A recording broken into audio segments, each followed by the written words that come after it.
Hello and welcome to another Modern Commerce Talk session.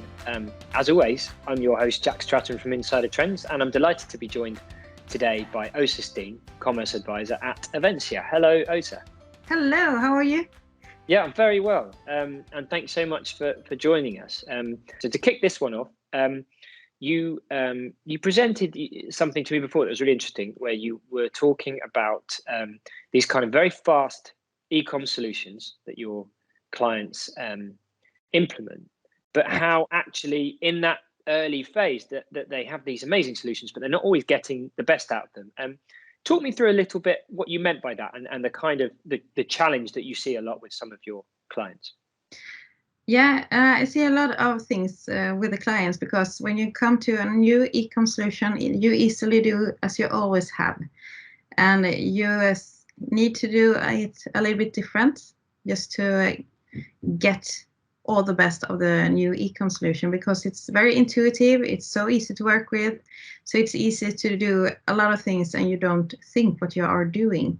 So you're not doing the best as you can with the new e-com solution. So that's what we have been talking a lot with our clients about.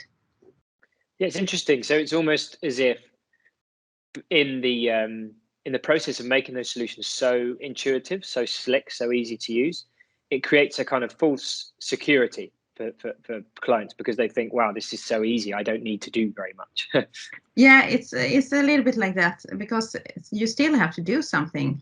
And sometimes you go live with something and then you don't A/B test, you don't think, okay, if I do it this way or that way, because it's many ways to do these e-com solutions on. So it's tough sometimes for the clients to know how to do it, and to always think, what's the best? How do I get the best of the solution?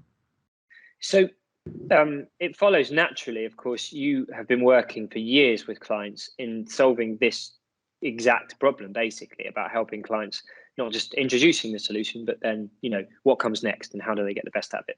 So what kinds of things do you do with your clients to solve this issue of, you know, they've got the new solution and you just feel like actually they're not really using it to the best way they could?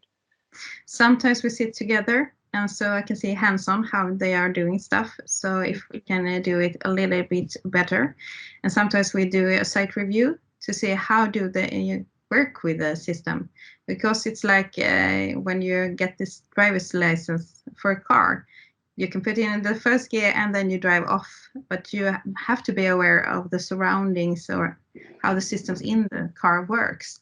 And it's the same for us in e-com. You have to know how the system works and how you can just tweak it a little bit to get a lot more of the solution, because we get a lot of questions about, okay, will this be a better KPI and so on, but it's how you use the system that makes the difference, because if you do what you always have done, then you get the same results, but with a much faster platform. Yeah, that's really interesting. And what is it a situation, so in terms of those kinds of solutions that you will offer to clients to help them with this particular challenge, is it something you're seeing that's happening more these days than maybe it used to? Are you seeing that as being a more common problem with maybe e-commerce solutions, those kind of out-of-the-box solutions, right? Where often the selling points, you know, is like there's so much pre-packaged within that solution. Do you think actually that creates even more of a problem when it comes to that beginning of really knowing how to use it? Yeah, because you can use each part of the system in so many different ways. And when the pandemic comes and the stores went down, you get your eye on the e-com solutions. And then when everyone gets to say their mind, what we will put on the websites, then it got blurry for the customers. So stick to the plan. It's good to have a plan and stick to the plan, because you know your solution the best and you know your customer the best. And do a lot of A/B tests in the beginning, so you know that you have the right communication on the web page, and do customer surveys and so on. So we do that a lot with our clients, just to see if we are on the right track, not with the technical solution, but how it is for the customer on the other side. And kind of as a final point on this, just maybe think of things from a kind of training and hiring from a people point of view. Do you sometimes, with the clients, will you sometimes help them to actually think about whether they've got the right people in these situations? Because again, I can imagine with some of these solutions that maybe the clients have overlooked the kinds of people they might need to actually get the best out of it, or maybe they need more people than they thought. Is that a common problem? Is that something you're often kind of advising clients on? Yeah, we do, because it's when it comes to new way of working, you get a new way of working for the people working inside of the companies, and sometimes you need to be a little bit more people, and sometimes just the people that are in the company has to do different things that they have done before, just to keep the system up and running. So it's easy and fast, so you don't have to be that many persons, but they have to do things a little bit different. So yeah, we often see that happens. Yeah, that's interesting. So actually, I mentioned hiring, but actually it's just as much training of your existing ecom teams. And again, yeah, I can see how that could be overlooked because of how sophisticated some of these out-of-the-box things are. You kind of think, well, we don't need to upskill anyone because this car drives itself, to use your car analogy. No, it's like that because you have someone working with the PIM system, you have someone working with the ecom system.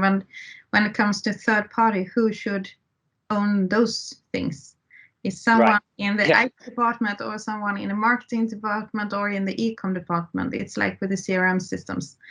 So you can't work in silos. A lot of people do that. A lot of organizations works in silos, but the new solutions are flat during the whole organization. So you can't work in silos. So that's one thing. So sometimes when we come to a client, they say, okay, we have never had a meeting together before. It's our first time. And we just, okay, good. It's a good start. Yeah, I can. It's become very clear in this last 5 minutes why you spend so much of your time speaking to your clients straight after they've launched their solutions, right? Because, actually that's when the real work begins, I guess, is the point. Yeah, it is. And that's when the clients are a little bit tired because they have done a lot of work to just get it up and running and do all the contents. And then we come and give a little bit vitamin injection to keep up the speed, because now the fun part begins. So it's our work to see that they think it's fun, because now the fun starts. Yes, absolutely. Getting the best out of it is actually, making it as enjoyable as it can be for everyone to be using it and using it to its full potential. I completely get that. Yeah. Åsa, it's been so interesting talking to you. That's all we've got time for this one. Thanks very much for taking the time to listen. And we'll see you again soon. Thanks, Åsa. Thank you. Bye.